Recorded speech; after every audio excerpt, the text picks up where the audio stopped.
This is Near Enough to Hell, a Ghosts of El Paso story, part 4. We are down west this week, so no Mother Ruth Calvo in any of the scenes. But let's take a current look at our hunters and also the slate of threats we currently have on our table, because we kind of threw out a lot at the end of the last session. So, Graves currently has the Hanged Man Nose, in addition to their permanent condition of Death Touch. Marshal Andrew Harrington has Watch by Mother Ruth, not exactly in effect per se, but that might be that might still get in the way of a roll or two depending on how the fiction goes. And the Calamity Arkansas McGee is still hungover. Very good. We have 4 active threats and a 5th on the way. We currently have the Daisy Man and Ghost Be Gone as our regular threats. And then last session, Marshal Harrington introduced the Bounty Hunter threat into play. So we have that Revenant currently trying to apprehend Andrew for entirely unrelated crimes. It is truly a case of mistaken identity, and instead of dealing with this head on, trying to figure out how to prove the Marshal's innocence, that just came into play. So we'll probably doing some exploration of what that means. And then not this day phase, but the next day phase after Arkansas gets the horse from Dr. Clarkson, because, yes, we determined that the child, the spawn of Blackheart Vermilion's horse Titus, is in the ownership of the charlatan Dr. Jebediah F. Clarkson, otherwise known as the figure behind Ghost Be Gone. Once that horse has been acquired, then we will introduce another threat, the last ride of Blackheart Vermilion. This is arguably not even arguably, this is the most threats I've ever had going at once ever, once Blackheart Vermilion enters play. Also of note, we did answer the first question on the Daisy Man last time. The question being, is the Daisy Man a ghost or a living person? The group, after all marking masks, did determine that it is a living person. So we unlocked the question, how are they using the power of the Wounded Knight to become incorporeal? So we're currently on that line of investigation. There was a complication on that too, but I believe everyone owes me masks still. So we'll get to that this session for sure. We've got 3 clues on Ghost Be Gone, and so far no clues on the Bounty Hunter.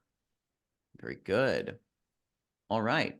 With that said, we left off kind of early in the day phase, kind of set up the things to come, but I figure we're gonna do a little bit more day phase role play, and before maybe even seeing a night phase. So we are going to pick up with let's just pick up first, I'd say, with Marshal Harrington. So we kind of had a lot going on last session. You spoke with Del Sol, and the deputy Wainwright came in, with the wanted poster and told you the whole thing with this bounty hunter. So let's pick up with you. What do we see Marshal Harrington doing? I think we're gonna cut away, like sort of like from like that scene in the jail to like sort of the marshal being outside of town, like sort of watching the horizon, just being like he knows that's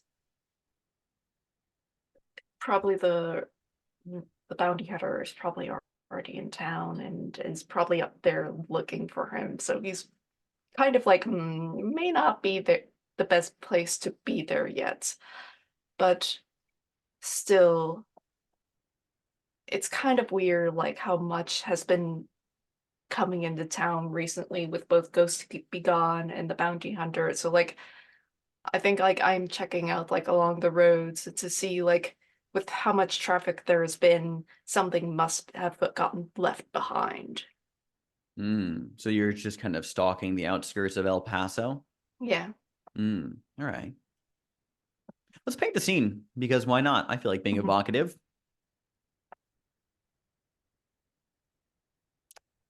The township of El Paso has very clearly defined borders where it then becomes open desert. What sort of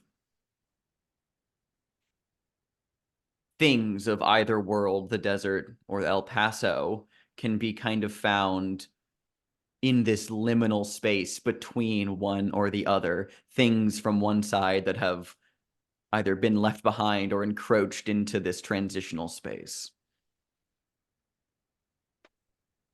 I like the tumbleweeds that pass through are not they're not like the sage color like on the other side of the river or even north. The tumbleweeds are kind of like the sage color bush, free roaming bush, but around here they're bone white. Oh, go ahead. Any sorts of structures to expand El Paso as of late have just been taken by the desert, sort of literally sinking into the dirt, and in some cases, even the sand. Double checking.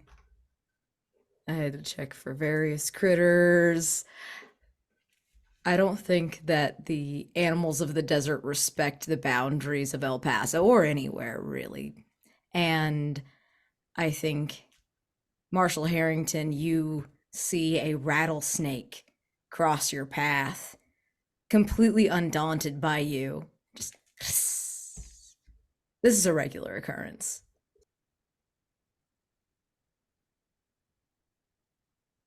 Hey, do you think now is a good time to give us the mask you owe? I think so.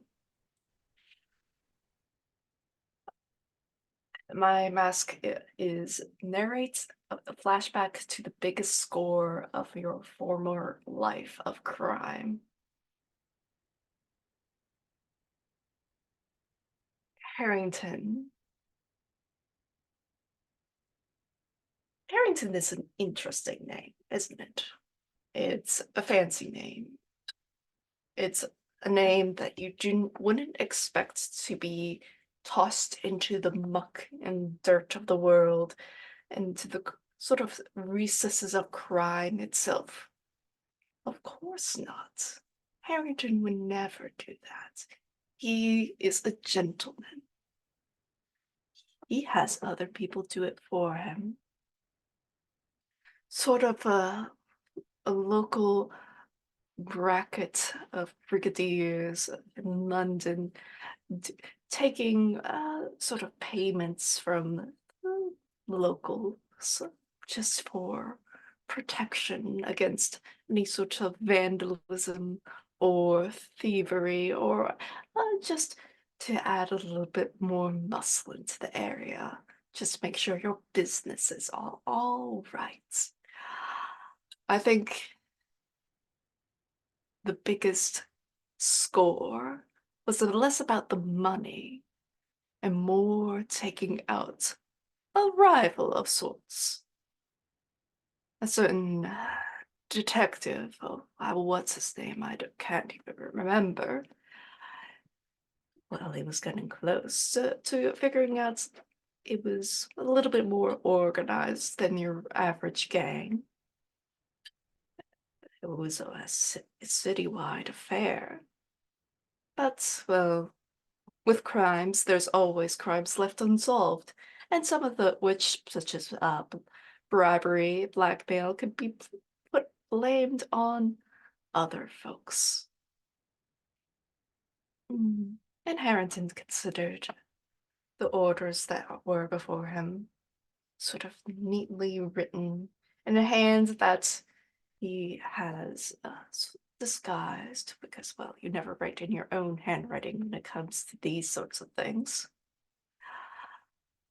And he looks very pleased with himself because it's just perfect.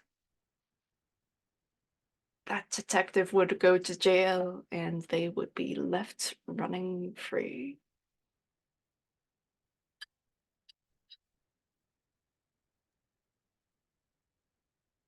Cutting over to Arkansas McGee, what are you doing?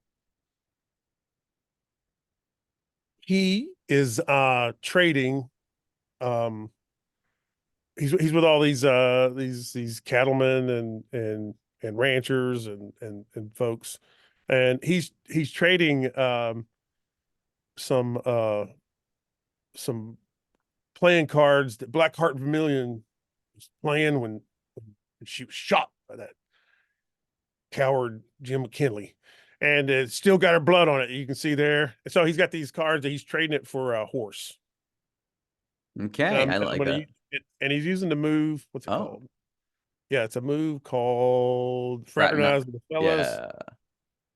where he is going to, let's see, when you spend time with laborers, cowpokes, and drifters, you can choose 2 of the following. And he is going to trade one of his personal items, marked unmarked, for a new one. And the new one is going to be like, a workhorse. And so he's putting a workhorse into his personal quarters and removing those playing cards. Okay.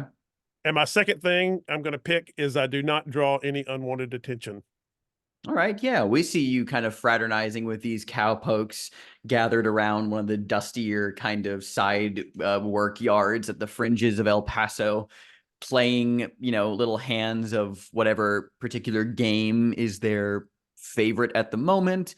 You explain the nature of this deck, and one of them, Seamus, an Irishman, he is like, now is that actually her blood? Or are you just trying to sell me snake water, if you know what I mean? No, this is you can see how I've kept it preserved, and I don't want to scratch any of this off. It's very dried because it's been pretty much going on 5 years since she was killed. But yeah, there it is. Legend of Blackheart Vermilion aside, you realize that this is just an ordinary deck of cards, and you want to trade a horse for this. Actually, I should probably be asking for 2 horses. But I can't argue with you there. I'll take it. And he gives you the reins of a sturdy, but not necessarily, expensive workhorse by the name of B. What's its name? Spot. Spot. There you go. I don't know. Spot the workhorse. Ah, I see. On account of the spot. Now that would be why they named him that. Hey. Very good. Awesome. Well, with the workhorse now in tow and 1 deck of cards lighter, what are you doing? He's heading over to where the Ghost Begone Dr. Clarkson has his shop set up. Yeah, you track down that he is currently storing his wagon in a warehouse in an area of northern El Paso. This is the place where they are planning to construct a train yard, and so this warehouse is presently dedicated towards the storage of lumber and other materials for that eventuality. There's a large set of like doors to the warehouse itself. Stationed outside of it is a manual, you've seen before, Harry Etheridge, just a kind of local workerman. You might remember him from session 1. I mentioned him in passing. Gentleman with sun-damaged skin, faded red shirt, dusty brown pants, and a pistol that could honestly be oiled and maybe even polished again. It's seen better days at his hip. Seems that he's currently been taken on the job of a watchman for the warehouse.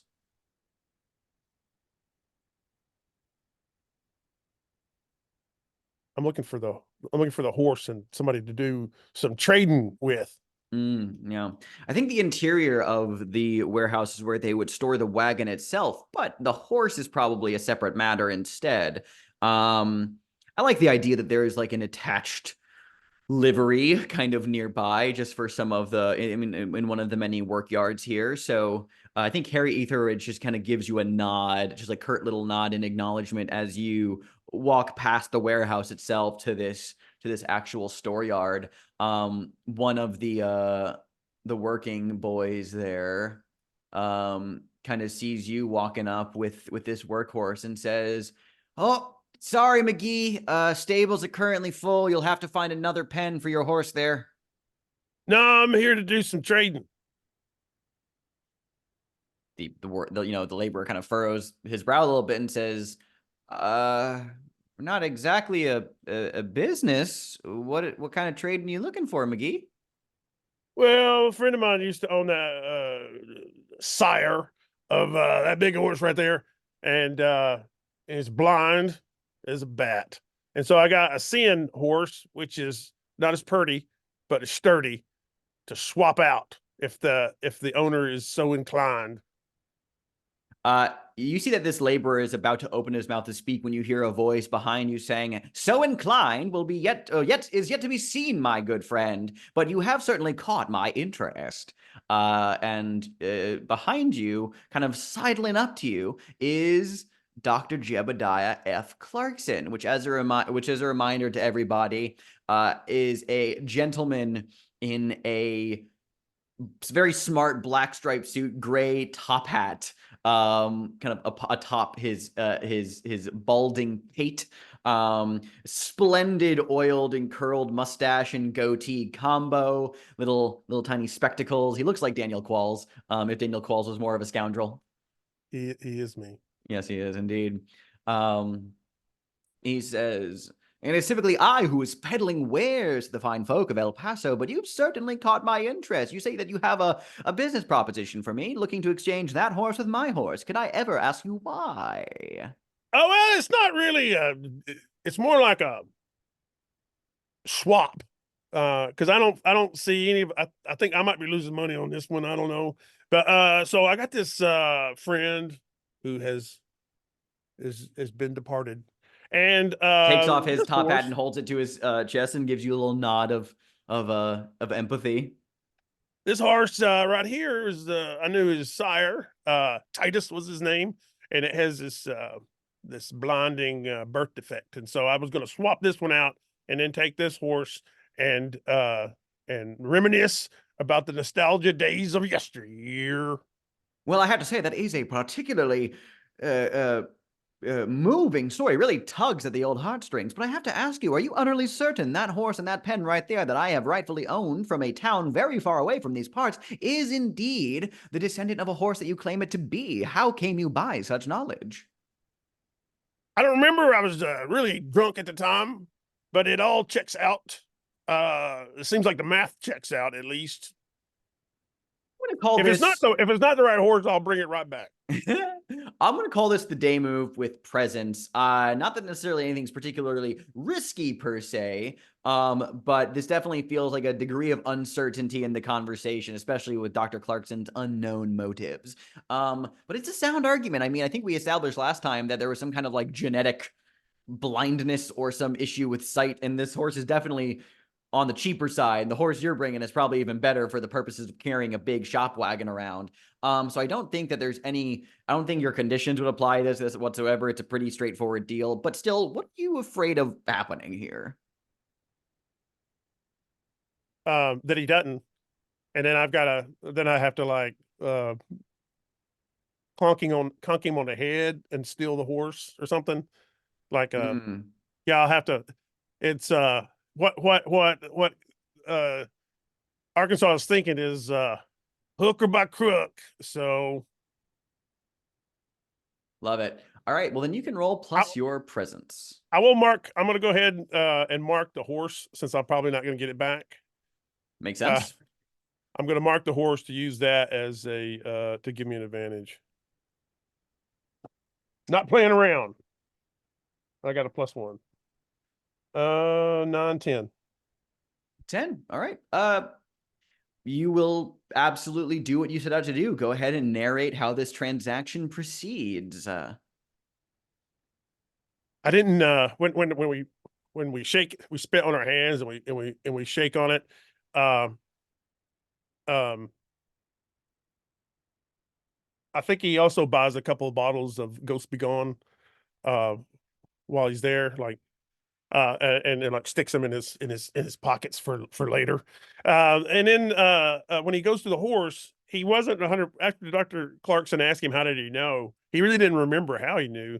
So he's a little hesitant. But then when he sees the horse slowly turns towards him, and kind of like notices Arkansas coming, and then he knows it's the horse. And so he strokes the side of the horse and takes the guide rope, and we just see him walking down towards the Rio Grande. We watch as Dr. Clarkson's eyes keenly follow you as you walk down the road, kind of an unreadable glint of some sort of plot stirring behind those eyes, a slight smirk touching at the corner of his lip, intrigued, a little confused, but very intrigued by you in particular, Mr. McGee, but takes the reins of your horse and heads the other way.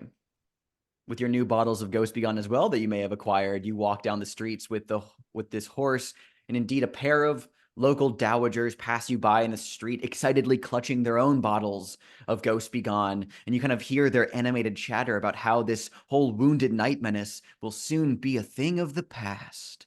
And we transition over to Graves. What are you doing, Graves? I'm staying far away from Arkansas's business because I was asked to. Don't want to mess that up. And I think at this point, Graves knows he's not good with people. So he's instead going to go look into this Daisy Man business again. Not at the bank, though, because there's just like a little tickle in the back of his head from Bartholomew, from his host.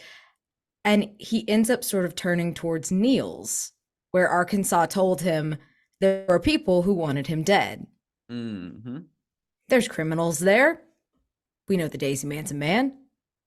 Maybe he's there, and even if he's not, maybe the people who killed him want to play a game. Very true. Very true indeed. You find your way to Neil's. It is the same as we described it before.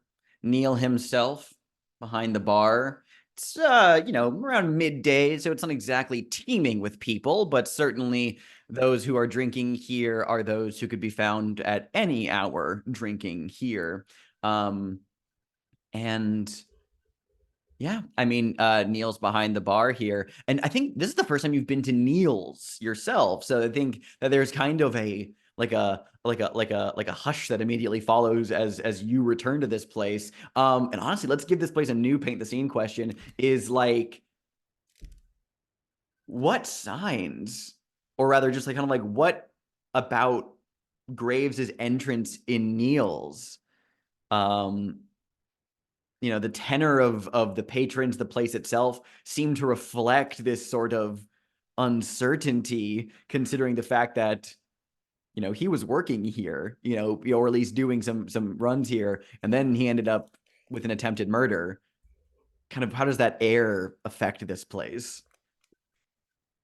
I like that somebody's leaning back in their chair with their boots up on the table, and it's a long skinny saloon, and so when this guy turns and sees Graves, his foot slips, and it's quiet.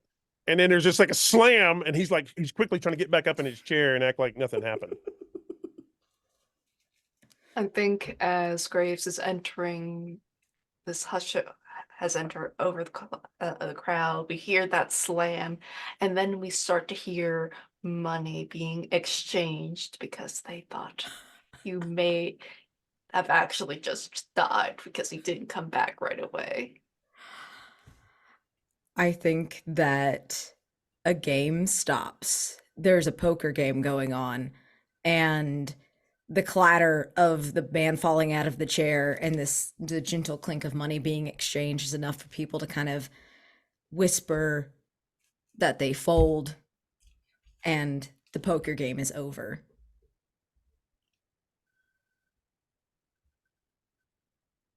Neil's eyes follow you as you enter. A slight, I was about to say like a little nervous perspiration, but this man is always sweating, so it's hard to tell what the emotion behind any given moment of sweat is. He just kind of like, pads it with his handkerchief and says, "Bart, glad to see you again. Good to see that you've been making a good recovery. How are you feeling?" Much, much better. "I am most pleased to hear that. What can I get you?" He begins reaching for bottles by default. Nothing. I'm just here to catch up with everyone. No need to serve me. Neil's hands come like hovering midway towards the bottle, looking at you. His eyes flick to other places in the room, but he just then gives like a polite nod and lowers his hands and, not really knowing what to do with them, folds them on the counter and leans genteelly against the bar and just gives you a smile. Fabulous. Graves leans against the bar, kind of towards him, as if they're old friends, as if, and they may be, but Graves doesn't know, and that, you know, he doesn't communicate with his host that much, but he does lean in. And so tell me, have I missed anything around here? Has there been anyone new? You know, what's the oh, what do they call it? Gossip? What's been going on? Well, I mean, not much has really ever changed around here in recent weeks. I mean, you know, same as always here, or same old. Got some new patrons, playing a 3-card Monty in the back, and an Irishman of all people. Very strange. Did not expect to find his lot here in this sort of in this establishment. And by that I don't mean Irish. He's sort of he's just a gambler. I'm surprised to find that he's you know, going all sorts of he's visiting my place of all. Never struck me as anything other than more of a finer establishment kind of gentleman. Oh, is he from out of town? He is from Ireland. Oh, Very much out of town. interesting. Not even out of town. He's swimming in an entirely different puddle. And you say they're playing back there right now? Yes, I believe they should be wrapping up shortly. I know you don't particularly deal in cards. Dice games are more your forte, but we haven't had any games of dice currently sought after, if you know, if you can pardon the lack of work. It's perfectly fine. I'm not keen on gambling these days, but I am interested in meeting new people. I think I'm going to go back there as long as that's all right with you. And he will go back there regardless of whether he's allowed to, but Right. Well, very good. Goes back to polishing a glass. As you go into the back room, Harrington, let's cut back over to you on the outskirts of El Paso, kind of keeping an eye out for disturbances, I should say, or just any signs of anything, the way you put it. Yeah. Let's go ahead and just get a roll on the table. Why don't we? Let's do information roll. I think this will be plus.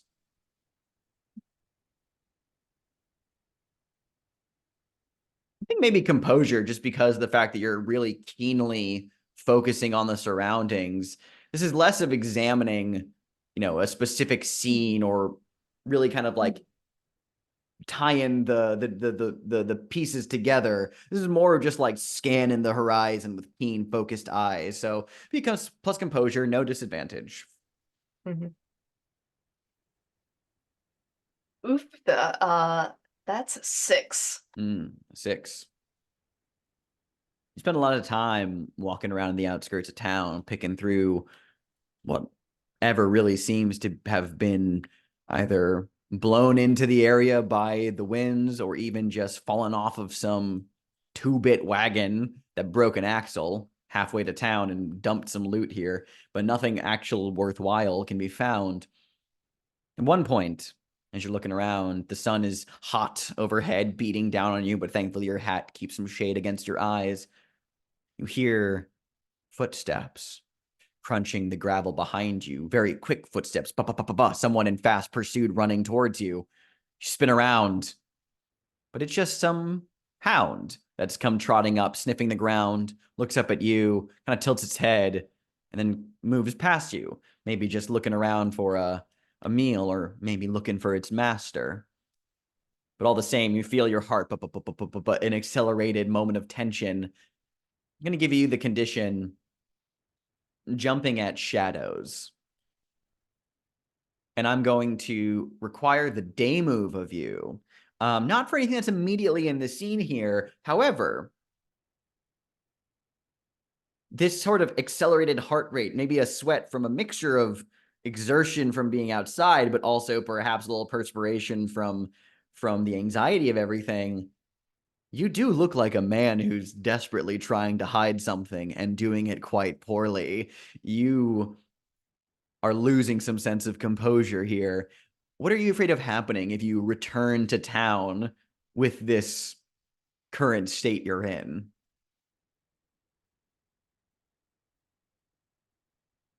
I think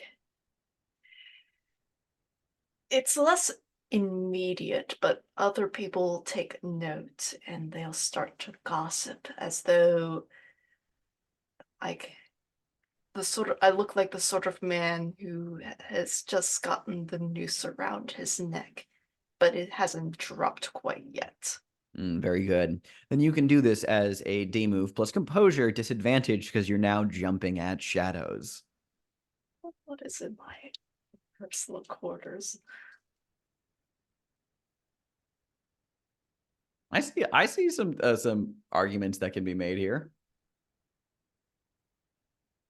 Mine.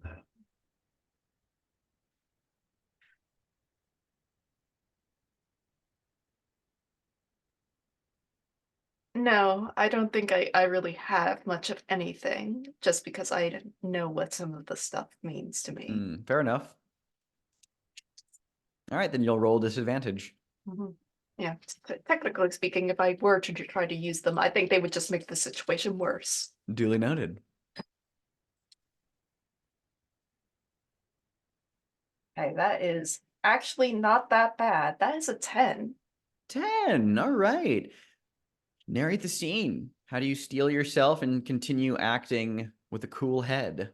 Relatively, at least on the outside. As I see this sort of dog that's trotting along, probably digging at something that got long buried, I calm myself up of just realizing, oh, it's just a wild dog. It has no collar, has no master. I need to be alert, but I also need to keep my image up. My ideal of what it means to be the marshal of this town. I can't afford to slip into older habits. You see that you have wandered a little bit in your head state in the fringes of the town, kind of getting close to actually, making your way back in, but you've wandered very close to the graveyard and crematorium, the fenced off, area here at the edge of town itself, because, someone after the last Wounded Night, when you were first here in town, someone had the idea to start burning bodies, but most folks still use the graveyard, and both are kind of stationed right next to each other, surrounded by this sturdy fence, which you're now kind of on the outskirts of. Let's paint the scene. What about the crematorium building shows it is new? What about the graveyard shows it is old, but with recent activity?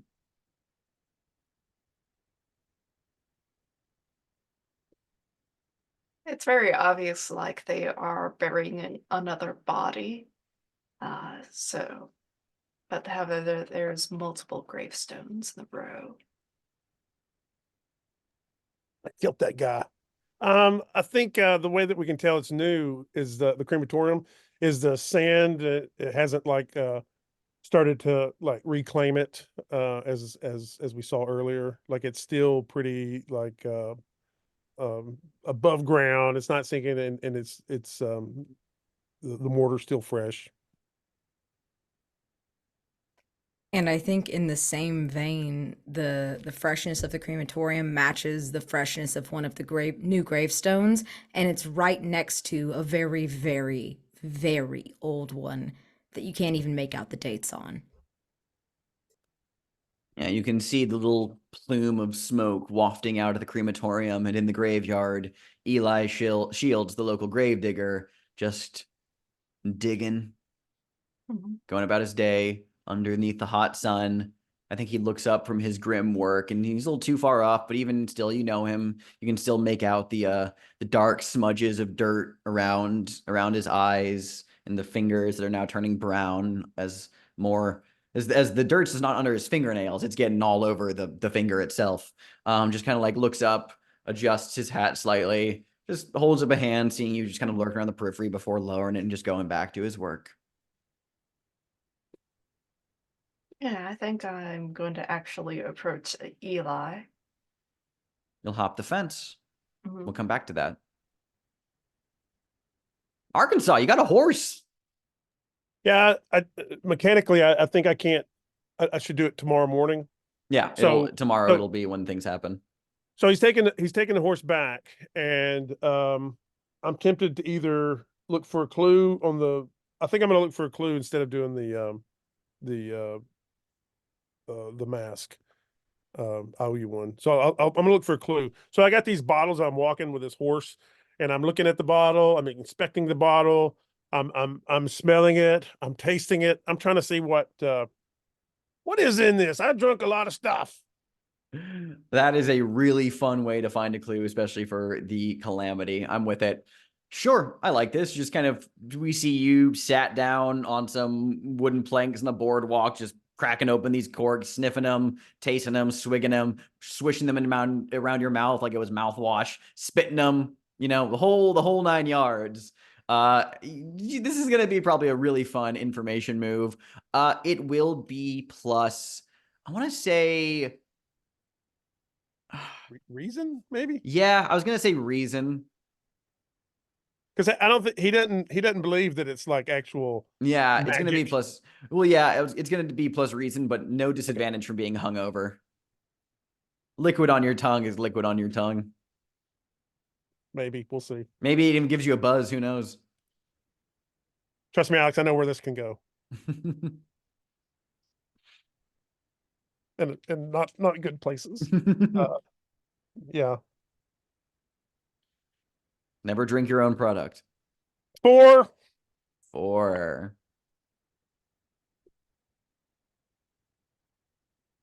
Let me think on this for a second.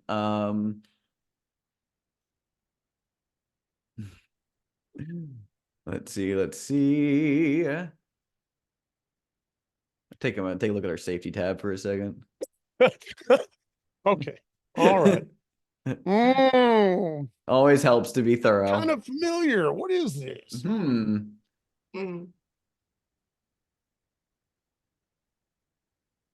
What it is extremely Oh no. unpleasant to you, and you still can't quite pin what it is.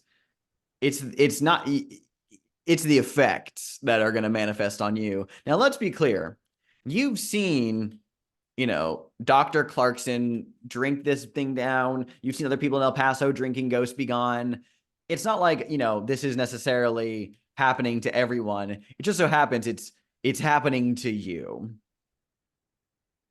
There is an immediate revolt from the inside of your stomach at what you are drinking here. You've drank in some pretty foul and poisonous stuff in your time. And, while you may have hardened some aspects of your inner workings, you've severely dampened other parts of them. So some element in Ghost Be Gone's makeup, whatever it is essentially giving you horrific sickness. I'm going to give you, I think the condition is going to be called debilitating cramps. Like the sudden, like all the muscles of your stomach begin to like spasm and seize. You retch, you even throw up, but whatever it is, it's not quite an allergic reaction. It's just a really bad reaction. Something in your body is screaming against whatever you just put in. And that's saying something because you put some bad stuff in your body. You are just feeling these sharp pains like a jagged knife in your gut. In fact, you've been stabbed in the gut before, and this is only like maybe a step as bad as that, like step below as bad as that, but still it fucking hurts. Two things, horse. I'm not named you yet, but I got an idea for one. 2 things. 1, this is anti-alcohol, which is rumored to exist out in the East Coast. 2, I'm a ghost.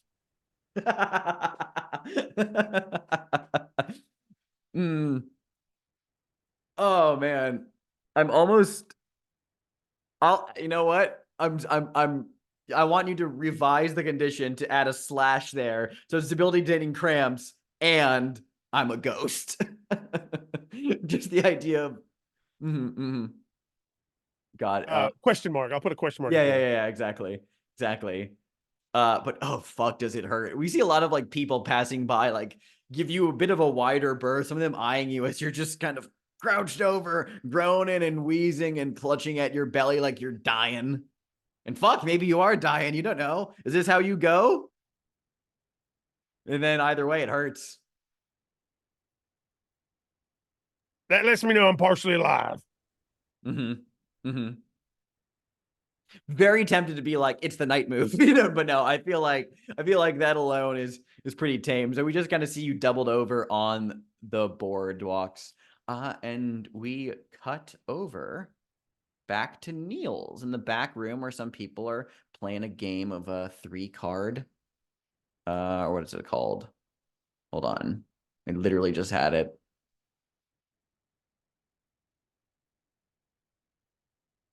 Three-card Monty, that's what it's called, yeah.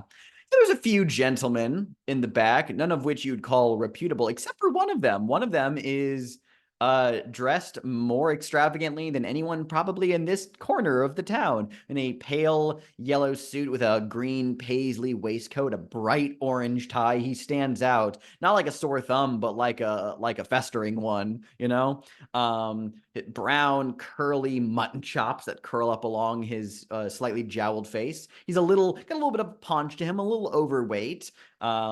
He seems to be the happiest gentleman of all sorts, which is funny because by your understanding of games, he is so in the red. He's losing so poorly. Like, he is clearly having the best time of his life, but is not doing good whatsoever at this game. So his chipper demeanor and his overall, the fact that he clearly does not really belong here among the other clientele, no one else really seems to mind, considering the fact that they are taking this man for everything he's worth, you know?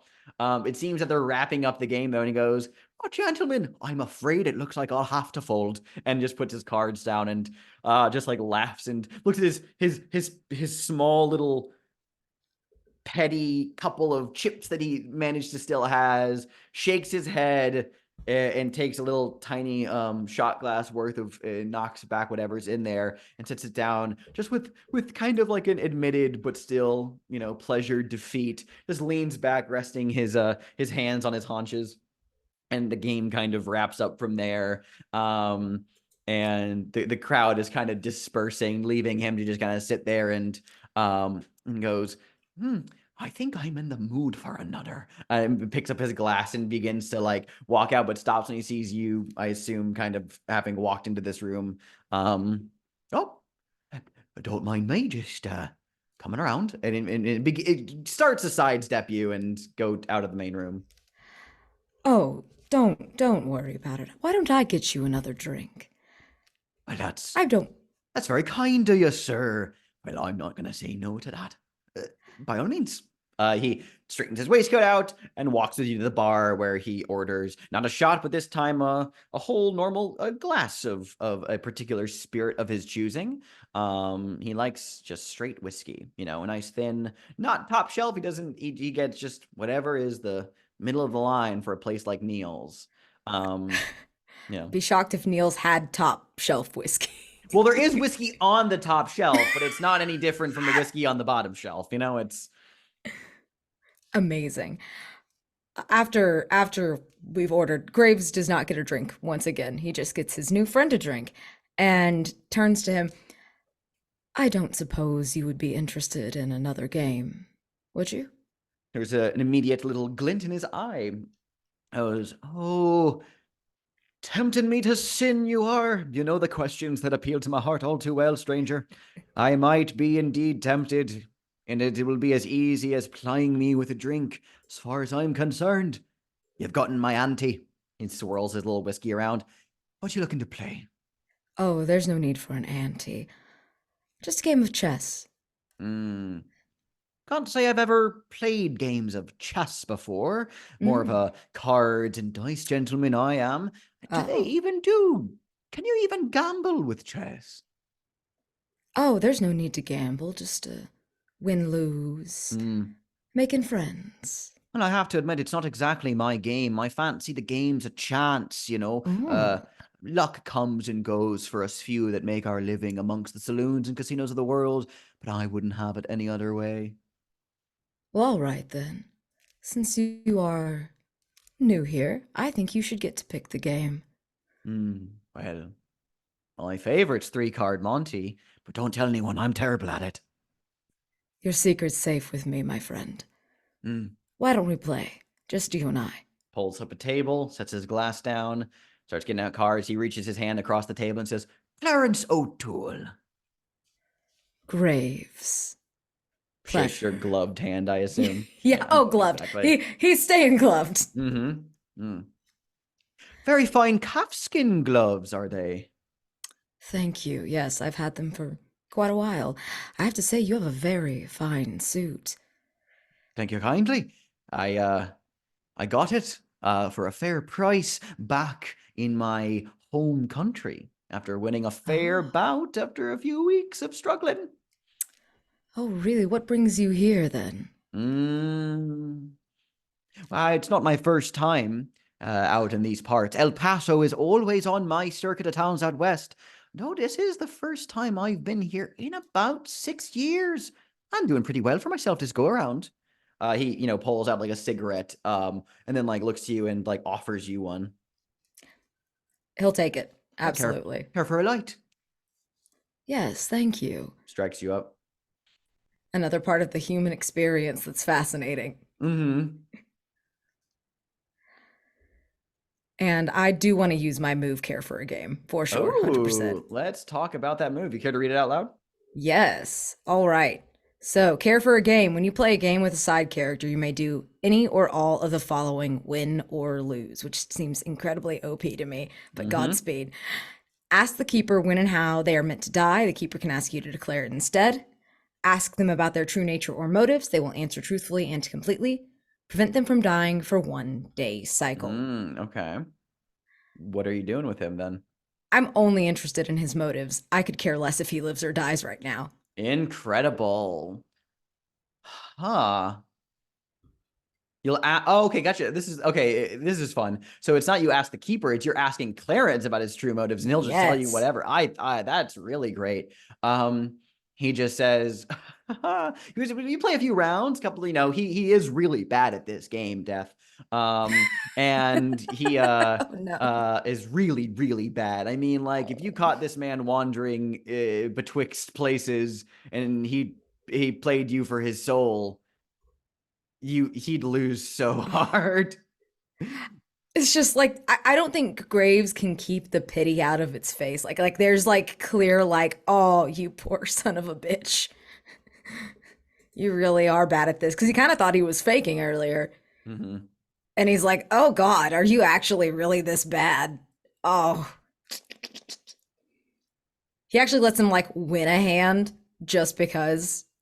He says, and during the course of conversation, he just kind of tells you, he's like, well, every few years, I like to make a circuit throughout the New World, go from the finest, shiniest towns in the east all the way to the coast of the west.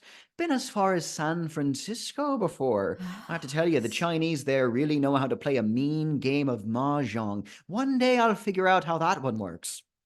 I'm sure you will. It's a fine game. Can't say I've seen the appeal. Reminds me of dominoes, just without all the pips.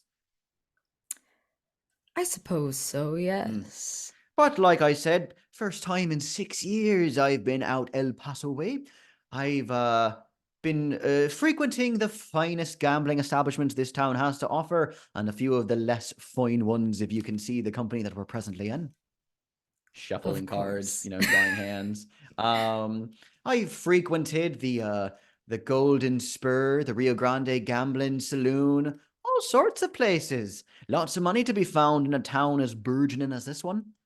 But of course, you'd think a fella might be nervous. Reports of phantom burglars taking folks for all they're worth, but not me. I don't live here. Just passing through. Shuffles the cards again, dealing out the cards. He says, Frankly, until this phantom burglar begins to rob gambling sorts of their money right out of their pockets in the middle of a game, I've got nothing to worry about. I don't keep my money in no bank vault. After all, bank vaults are good for one and only thing as far as I'm concerned, robbing. That is an interesting philosophy, but it does seem to be the prevalent one, doesn't it? Mm-hmm. Fascinating. So, what were you doing here 6 years ago? The same thing? Same thing, passing through these parts, gambling at whatever establishments were there for offer at the time, and then made my way, continued on my circuit, losing money, gaining money, meeting all sorts of interesting folks out there. You know, you seem to, no offense, my friend, but you do seem to lose games more than you win. Where do you get the funds? Let's make the information move, plus presents. No disadvantage. Really need to spend a point to get more presents. I got like 0. 7. Then clue with a complication. Like a lot. I love complications. We love complications. I know what I'm going to have happen here in a moment, but I'll go ahead and give you the clue. Let's see here. Bum.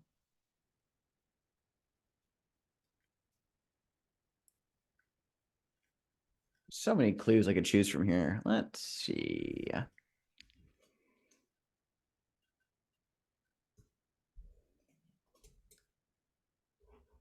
He kind of gives you this conspiratorial look. Like at first there's like this what's the word I'm looking for here? Aloof kind of demeanor that he's wearing, a slight smirk as if he's about to say like, I'll never tell. But then there's like an ease, a relaxation, this sense of like, well, maybe I can tell. Kind of glances slightly over one shoulder, leans forward halfway across the table, lowers his voice conspiratorially and says, you seem like a good sort, Mr. Graves, was it? Can I let you in on a secret? Oh, please do. I've stumbled onto something miraculous. Oh. Mm-hmm. What is And it? he reaches into his coat and pulls out a bag, blacker than black, and kind of like waves it in front of your face. It's about, the size of a standard. It's a little bit bigger than your average purse, but he kind of like holds it out to you. Graves doesn't touch it, but he does look at it. It's nothing to write home about, but then seeing that you don't take it, he just kind of like loosens the drawstring, pulls it open, and sets it on the table. You can glance inside. And it's, a little bit of light can illuminate some rolls of cash that are in there. But that's not the most interesting thing. The most interesting thing is that bag is definitely holding more than its physical dimensions would suggest.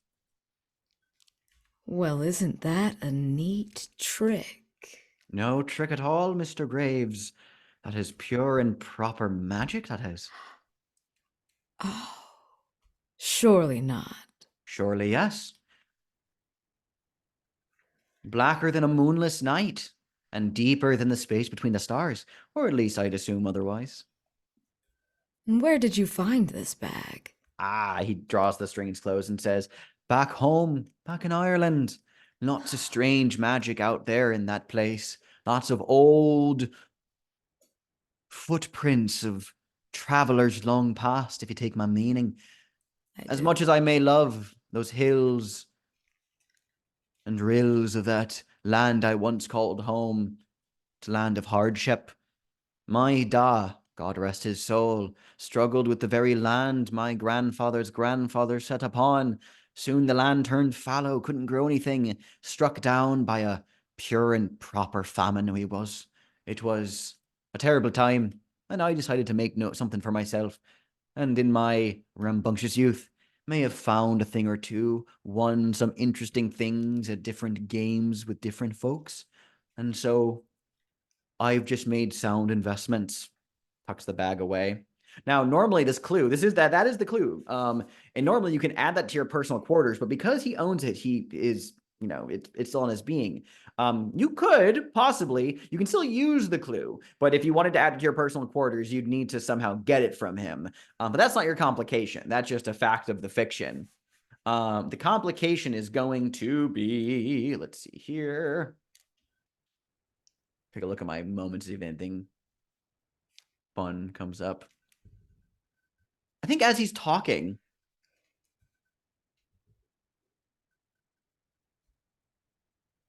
he goes from conspiratorial to speaking loudly, you know, Oh no.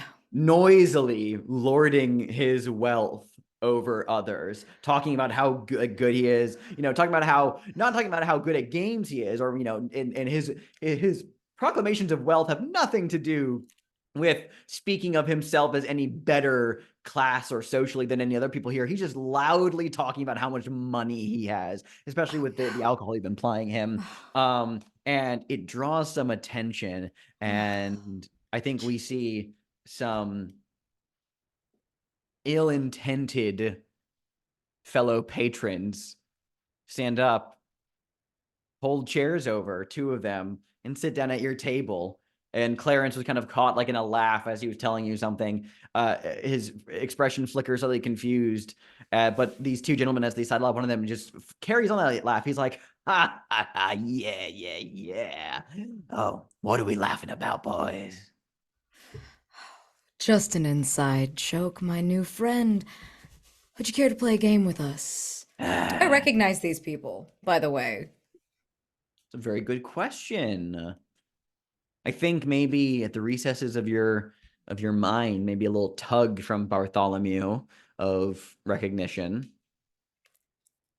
Nothing severe, just a sense of the face is familiar, or at least Bartholomew thinks the face is familiar. I could keep my glove on. Mhm. I was debating. They lean forward. One of them puts their arm around Clarence here and says, "A drink, then, to good fortune."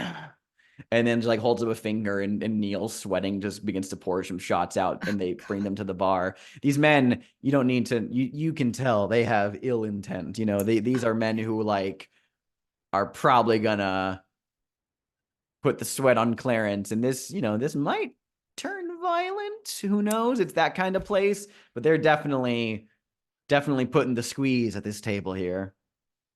And they look at you and says, one of them says, "Why don't you go get us a nice bottle for the table to drink between three new friends, gambling sorts?" Oh, no, I'm quite comfortable here. I think you could go get it. I say, let's make this the night move because of the ill repute of this place, of Neil's being a den for crime anyway. What are you afraid of happening here, Graves? That it'll escalate into a fight, and I will have to kill these people. It's worse than that. People are going to witness that their deaths don't come entirely naturally. That's good. So you That's can roll. good. You can roll the night move plus presence unless you wish to back down or still go through with it. I'm not backing down. This is great. Go ahead and roll dice on the table. Do I need disadvantage on any of this? No disadvantage. Okay. I don't think either of your conditions would apply here. Okay, I wanted to double check. You're not touching anyone yet. It's a 5. It's a 5. Let's take a break. Let's take 5. Marshal Harrington, you hop the fence into the graveyard and are walking over towards Eli Shields. Yeah. Awesome. He gives you like a little nod as he continues to strike his spade into the dusty earth. Just says, let's see here, 1 second. He is soaked in sweat, by the way. Yeah. And let's see. 1 second. Good afternoon, Marshal. Good afternoon, Eli. How do you fare?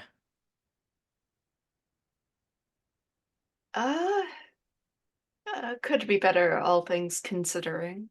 Uh, Uh, there's not a lot of kind words being said about you around the town at the moment. Chester's particularly worked up. Got some, heard some rumors, and I told him, pay them no mind. I don't think you've ever done us wrong. But folks is talking, and you know how folks are. mhm. Yes, I know. That's around here. That's more petty crimes are more dangerous than serious ones. So even if I do prove that the serious ones aren't being caused by me, the sort of pettiness of youthful excursions may just, well, get me kicked out of here. Mm. I mean, despite the accent, Marshal, there are certainly stranger folks in these parts.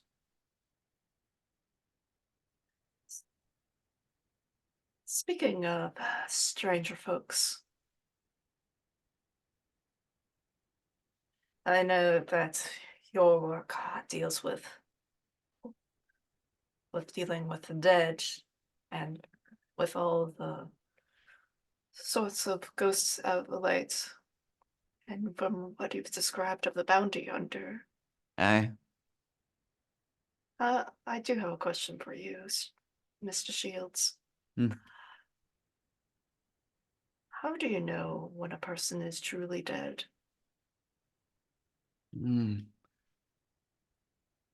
Well, typically in my line of work, and Chester's as well, they're dead because they are coming at your door. I give them a place in the ground. Chester gives them a place in the sky. And while my dearly beloved Chester is a much more nihilistic sort when it comes to perception on this mortal world we stand upon, we both have work in similar ways. We know they're dead, and it's often not the bodies that are our concern, but the spirits. Spirits get stirred up when their bodies don't get proper burials, Marshal. Mm. It's humiliating to them, I guess, a sign of disrespect. That's why my job is so important. It's a grave responsibility. Sorry, Mm. that's a bit of gravedigger humor there. Yes. With what I've heard of the bounty hunter, I've not seen them myself. They should be dead. Strikes a spade in the earth and lifts a heavy full of dirt in this grave he's digging. He says, well, seeing him at night, I did indeed behold a walking corpse, but now in daylight, from what little I have seen of him, looks like any ordinary man. Times like these, Marshal, indeed times like these, hard to tell when someone's dead. Makes a gravedigger's job all the more confusing in what should be a practical and all things considered simple profession. Uh, I feel for you, Mr. Shields. These are troubling times when even the people that are meant to handle the dead cannot tell the difference. He kind of like sticks his spade in the earth and folds his hands on the handle to, like, prop himself up against it as he looks, reflectively off out into the yonder, just musing philosophically, waxing poetic. He's like, we often contend with spirits this time of year, but this bounty hunting gentleman is something else. Something both of flesh and spirit.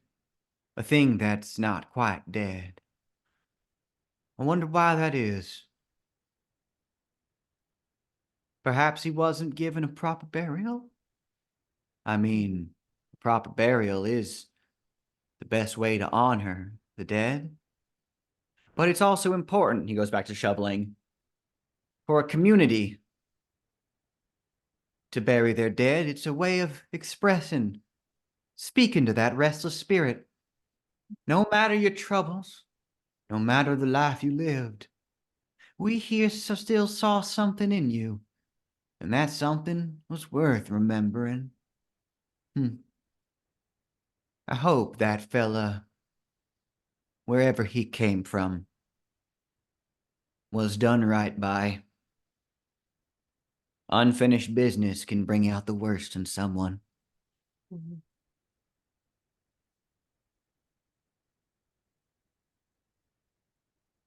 Yes. What has me most concerned is that El Paso isn't. El Paso's unique, and it's not too big. And when ghosts get arise, they only really happen within our township. So whoever this is must have died here. Whoever this is, I don't remember burying them. You might want to speak to Eli, though. I can't remember every face that. Or not, I am Eli, hold on. You might want to speak to Chester, though. Though I do admit, I don't always remember every single face I put in the ground. Sometimes they don't have one. And sometimes people don't get buried. That's a great fucking line to end the scene on. We cut away from that. Graves, let's narrate your miss, and then I think we'll set up the night phase. So you rolled a miss. Yep.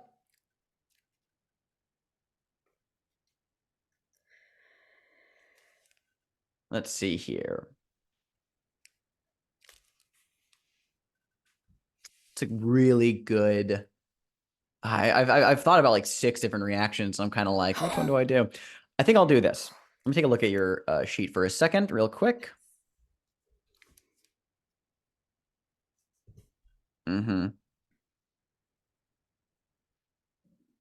Okay. With your miss result, it's going to be the worst, right? You get into like a stare off with this unseemly gentleman as he leers at you. The words hang in the air, silent and still. Neil sweats a bit more profusely, this tension hanging in the room like a miasma, a thick, choking cloud of burgeoning hostility. At what point do you feel or otherwise know that there's a gun held under the table that is being pointed at you? Death has a smell. Like incoming death has a smell, and this one smells like metallic and like iron in your mouth. You smell it. You know it's coming. You can almost hear the quivering tension in the tendons and ligaments of this man's hand as his thumb stretches to rest in the slotted grooves of the hammer and slowly begin to pull it back. You hear the faintest shift in the mechanics of the gun, click, click, click, not even quite locking into place. And you remove the glove and you touch this man. Just gently. Let me take a look at our safety tab for a second. Oh no. That's always exciting. Not marked. For a keeper reaction. Not marked. You touch him. There is a deep, earthy pulse of some bass drone that beats like some ancient heart, just pumping blood for the first time in an epoch that only you can hear. A slight tousling of air on his hair, a tousling of his hair, a faint breeze that brings with it the smell of carrion and sun-baked rope hanging beneath gallows. And this man just you hear the click of the hammer in place as he looks at you. Puts the barrel in his mouth and pulls the trigger. Holy fuck. The gunshot goes off, brains splatter up onto the bar ceiling. There is a shout of alarm from a few people. Neil himself is spattered with blood. The other cowpoke is staring aghast in horror at what just happened, unable to realize, not able to parse what just proceeded here.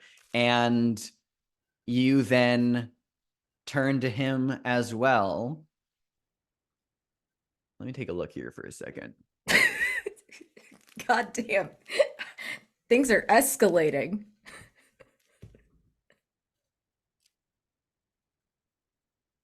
And you don't kill that second one. You look at that one deep in their eyes, and they see their death in there. And you watch as skin grows pale, almost bone white, stumbling on shaky legs, gets up from the table and begins to back away from you, whispering a prayer, drawing a cross over themselves, stumbling back at the bar. There's an uneasy tension in the air, and Clarence O'Toole is just sitting there, caked in sweat, all sense of pleasure gone, gulps audibly, and looks at you, not really sure what just happened. And I'm going to give you the condition cold blood. Unless you'd like to bump up the result at all. Oh man, I'm like always a little tempted, but this is really cool. And as long as everyone else is cool with it, I'm gonna keep this miss. Everyone else good with this? That this happened? Sick. Okay. Yeah, I'm keeping this miss. I love this so much. Is this an appropriate time to do my prior mask? I was literally just about to ask you. This is a perfect time for you to do the mask you owe us. Fabulous. All right. Somebody don't let me forget to put in this condition. I always have to but for now, for pacing, narrate a flashback to a time of great violence when you met your sibling War and finished his work. His sword flashes in the sunset as he rides upon his bloody steed.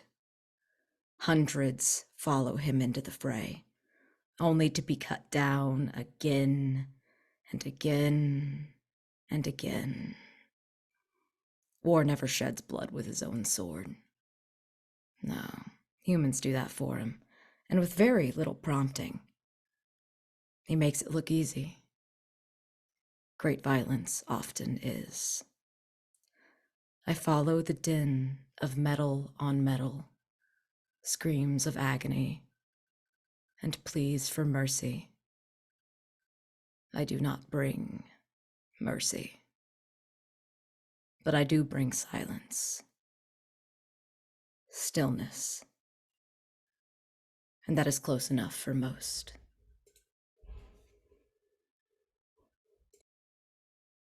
I think without any further ado, let's go into the dusk phase. All right. Marshall, is there an assemblage tonight? No. Okay.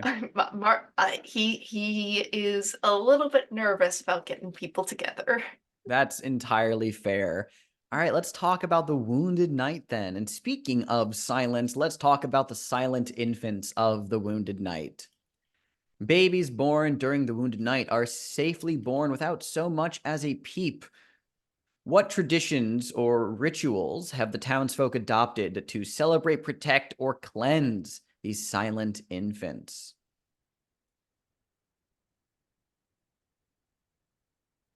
I think people put little bells on cats, so they can hear them coming. I think they put little tiny bells on their socks. They sew up to their socks, so when they move, you can hear this little tinkling sound.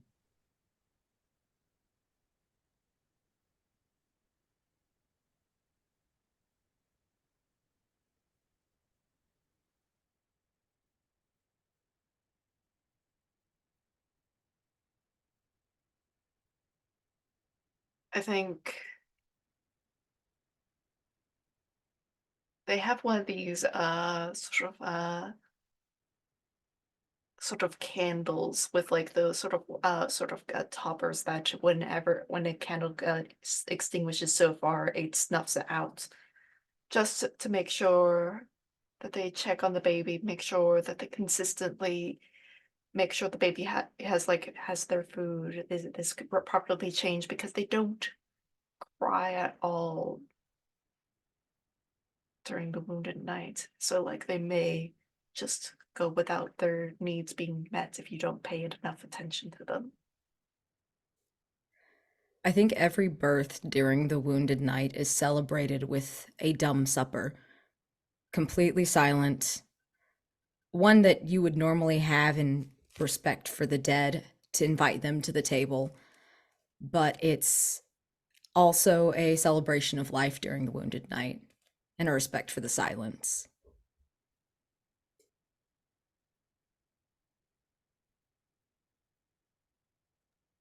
Awesome. Do you guys want to tackle any questions tonight? Do we have clues for questions? We have 3 on Ghost Be Gone. No, okay, so we are not, unless you want to roll on Ghost Be Gone with a -1. We have only 3 clues for that. And to that I always say, don't be a coward, do it. But I will not hold you to it. Let's take a look.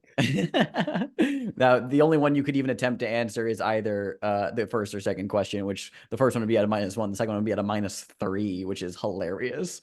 But all the same, let's take. I'm going to assume no. No. Right then, character keeper order. All right, Graves, what do you want to do during the upcoming night phase? I think I am going to probably just stalk around the bank, like skulk as he does, to see if there's anybody doing their walking in and out between the walls, doing any magic bullshit. Trying to be cash, pretending I did not kill a man earlier today. Totally. Marshall, what are you doing? I'm breaking into the bounty hunter's room. And Arkansas? I'm torn between staying in bed and complaining about it towards, or I just don't think I can sneak into where Dr. Clarkson, that warehouse where they're making stuff or they're storing stuff. But I don't think I can in this. I think I'm too bedridden. I think I'm too messed up. So instead, and I'm tempted to go to Doc Albers, but I don't want to get him killed because I'm gonna be rolling really bad, and everybody around me is in danger. Doc Albers takes house calls. Oh, in that case, we would see him in his room at the brothel, and he gets one of the prostitutes to run go get Doc Albers because something bad's happened to Arkansas. I love that. Do we have any lingering masks that need to be resolved still? I've got one that I can do, I think, pretty quickly. Hell yeah, do it. It's what he's named that horse, the child from Titus, the horse of Blackheart Vermilion. And so he's decided to name it Matthew, because that was his uncle that we saw in his last one that was taking him out, that his family was struggling in Virginia. And so basically all his brothers and sisters got split up with different aunts and uncles and things like that. So we see this wagon, and it's going across these flat grasslands, and we see a little kid who's 10 years old, and he's sitting next to this older man who's driving this wagon, and the little boy looks up and says, Uncle Matthew, are we still in Mississippi? And the man shakes his head. No, he says, no, Charles, we're now because we crossed the Mississippi, so now we're in Arkansas territory. This is part of Missouri territory, but we're in Arkansas territory right now. We're not in the United States anymore, nephew. And so the little boy looks around. And he says, "Is there bandits out here, Uncle Matthew?" And his uncle looks down at him and says, "It could be. you might ought to keep your eye out. You never know. It could be some bandits out here. Just you look this way and I'll look that way and we'll be covered there, okay? I'm on it, Uncle Matthew.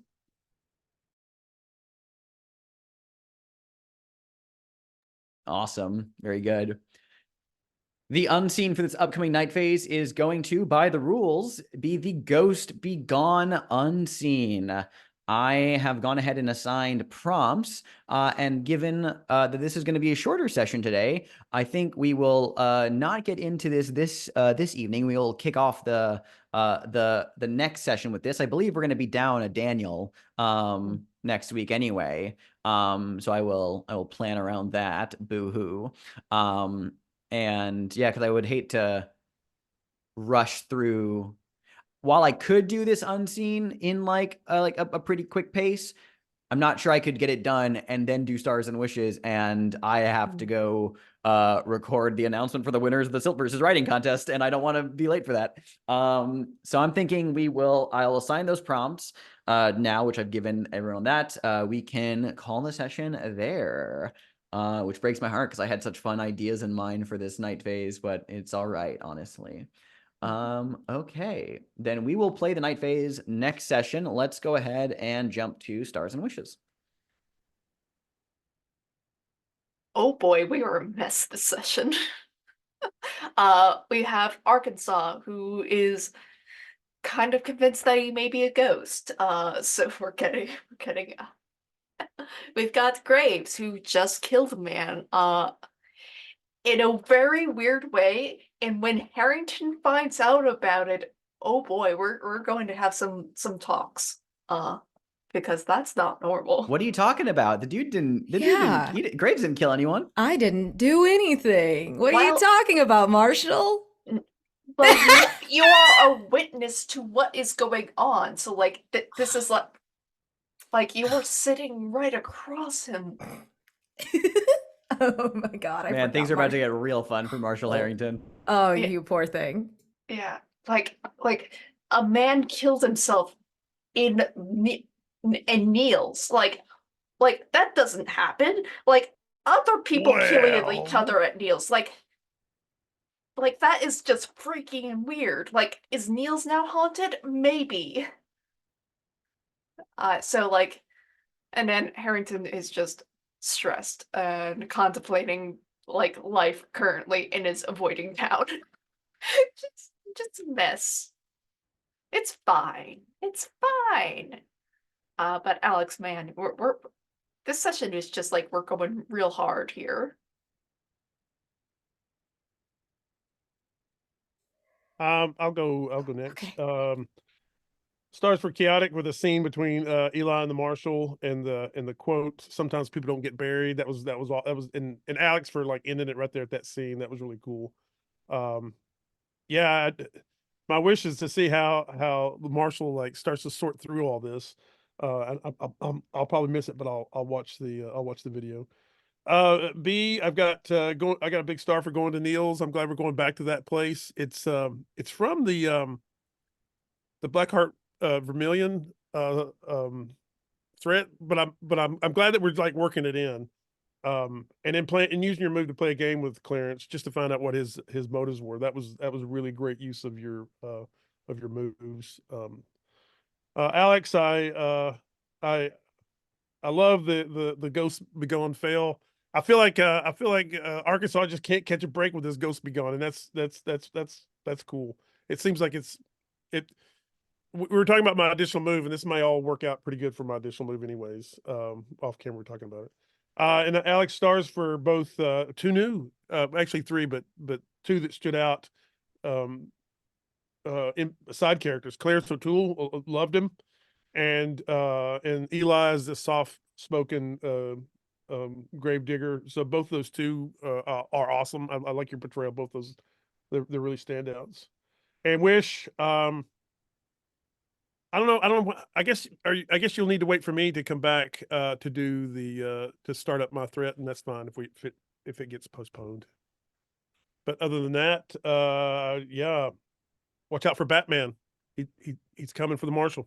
We might just have a longer night phase next time is what I might do, is just really kind of draw it out for, because we did the day phase this session, do a night phase next session, and then after that we'll be on balanced footing again. Just do callbacks to Arkansas whimpering in the night. Poor thing. Oh my God. So many stars. So many stars. Alex, I love Eli. Alex and Chaotic, I love that conversation. It was so poetic. Like it was just between Eli and Harrington that was gorgeous. Like I was just like, oh, it felt scripted in like the best way, in like a Deadwood HBO way. Like it was so cool. It was so cool. I loved it. I loved your reactions this session, Alex. They were really hardcore in a really fun way. And I mean, you know me, I love a miss. I love a miss because it gets spicy when there's a miss. And it's really fun to see how you push the story forward. And I'm really interested to see what Ghost Begone is. Like, what is the liquid? What is the liquid? It's terrible stuff, I'm sure. Oh my God. I love Harrington's whole deal, just sort of avoiding everyone. That's hilarious. That you're just sort of, and then you're going to go break into the bounty hunter's room. That's also very, very, very good. I'm delighted at how you are handling this particular thing. This is very funny, and I'm very excited to see where this goes. Arkansas continues to delight me. Oh my God. It seems like things go really smoothly for him sometimes, and then it just goes down to like zero, like complete zero. Like, and it feels pitch perfect every time. And I love your reactions to your misses, and that you were gonna drink it to see what it was. That's very good. Just the way he convinces people to do things, it's just really fun. It's so on brand. It always feels right, and it's very, very good. Just stars all around. Absolutely delightful. You're all delightful. This was a blast.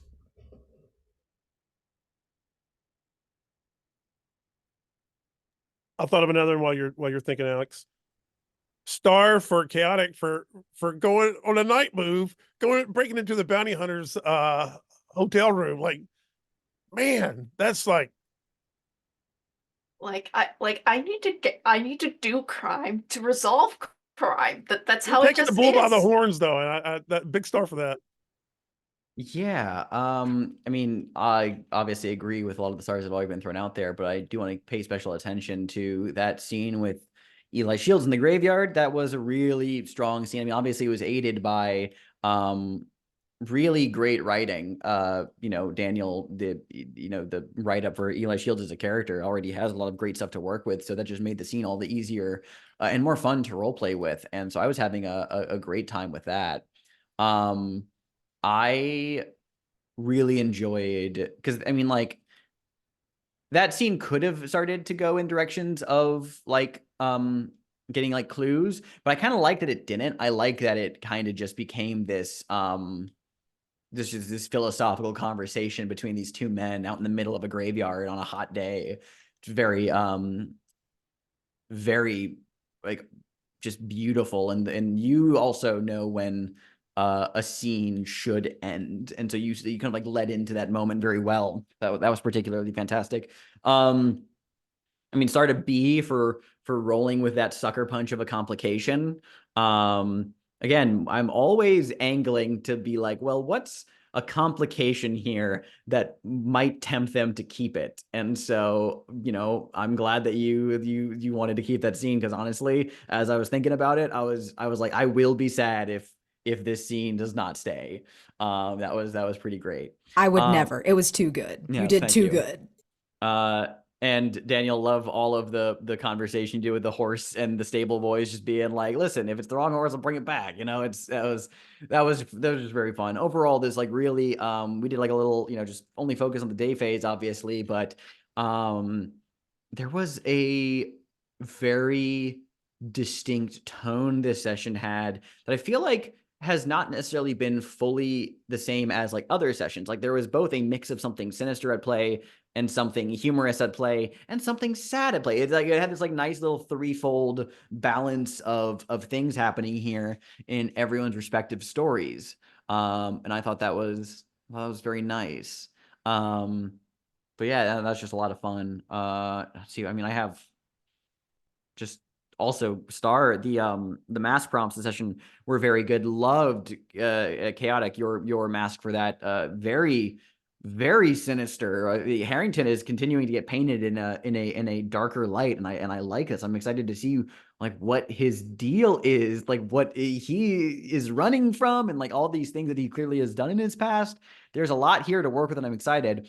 And then especially B, very short and sweet, but very evocative mask with War there. I could very much picture it as a as not necessarily a full-on flashback, but very like a vignette really of flashes of imagery, and that was very cool.